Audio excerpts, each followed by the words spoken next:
विपक्ष को खत्म करना चाहते हैं और ये सरकार तानाशाही के रास्ते पर जाना चाहते हैं और ये सरकार ऐसा लोकतंत्र को खत्म करके राजतंत्र पर जाना चाहते हैं। तो आपका तो अधिकार लेना ही चाहते हैं, तो आप अपने अधिकार में जाए और ये लोकतंत्र बचा रहे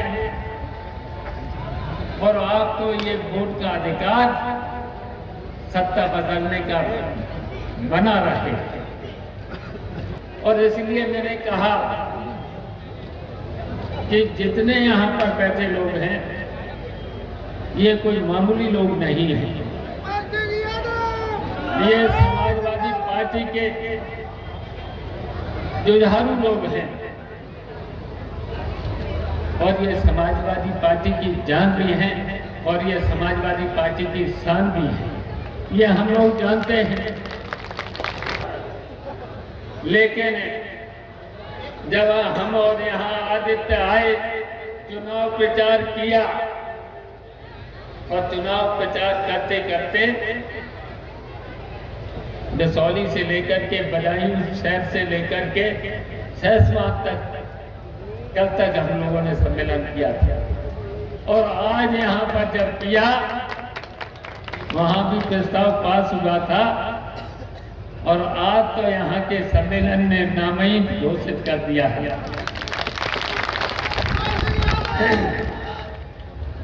जब नामहीन घोषित कर दिया है, लेकिन फैसला तो राष्ट्रीय नेतृत्व को लेना होता है। एक भारत तो राष्ट्रीय नेतृत्व ही देगा। तो जब 4 विधानसभा सम्मेलन में आदित्य का नाम रख दिया है तो मैं फिर अपना नाम आपके सामने वापस लेता हूं और हम इसलिए वापस लेता हूं कि आपको याद होगा जब अखिलेश यादव पहली बार सांसद जब कन्नौज से बने थे तो सबसे युवा सांसद बने थे, उनकी उम्र 26 साल की थी।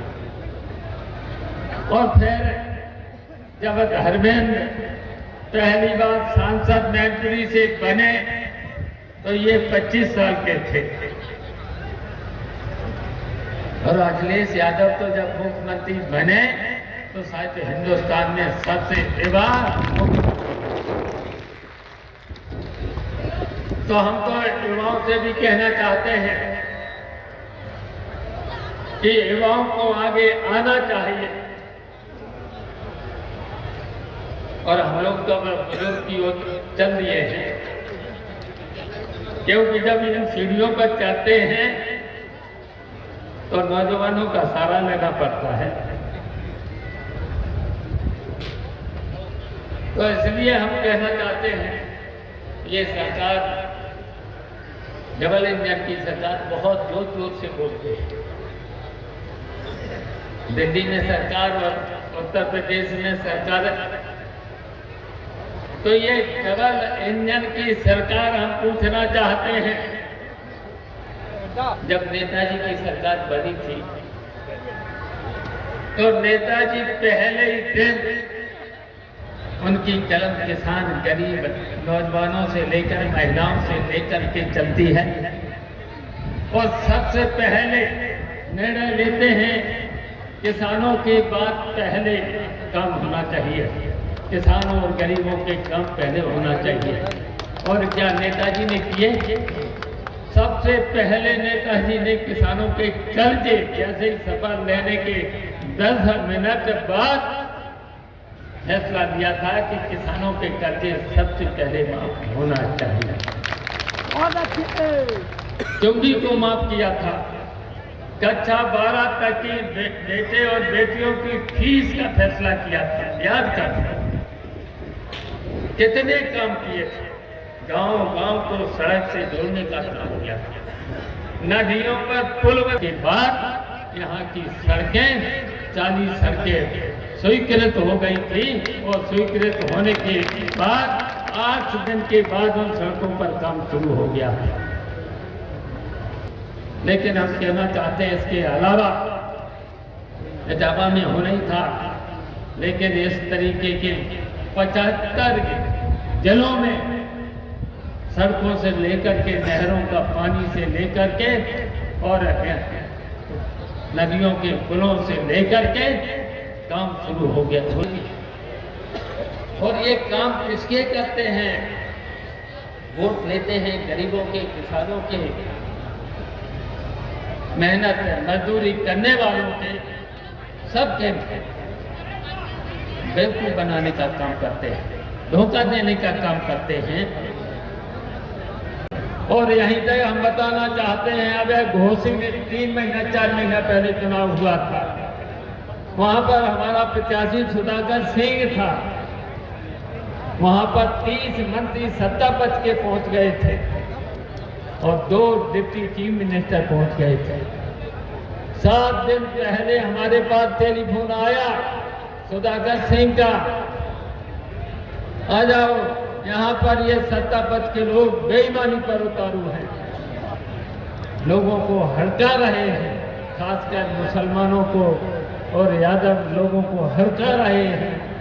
हम पहुंच गए, हम अपने साथियों के साथ पहुंच गए और जब हम अपने साथियों के पास पहुंचे तो वहाँ के आसपास के लोग गांव सब जा बैठे, गांव में बैठ गए जाते और उन्होंने बस एक ही का काम किया, घर घर वोट मांग लिया। गली जब यहाँ पर गुन्नौर का विधानसभा के वोट खुले तो 1 लाख की जीत कराना, बताओ 1 लाख की जीत कराओगे?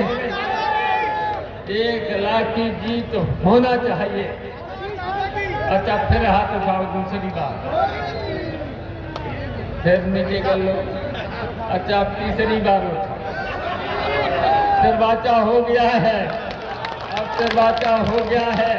बस आज के बाद गांव-गांव, गली-गली, घर-घर वोट मांग लेना और सब लोगों को मना लेना। मैंने तो पहले दिन यहाँ आने से पहले कह दिया था, हम हर व्यक्ति के पास जाएंगे, वोट मांगेंगे, जो भी रूठा होगा उसके पास जाएंगे। और हमें खुली छूट मिली है, विधायक जी की भी खुली छूट मिली है, चाहे जहाँ जाओ जो भी रूठा हो से मना लेना। तो हम मना रहे हैं, सबको मनाएंगे।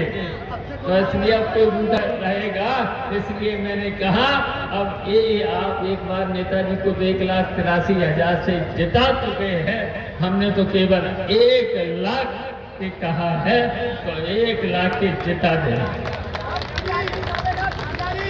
तो बस हमें इतना ही कहना था। अभी हमें जो ज्ञापन दिया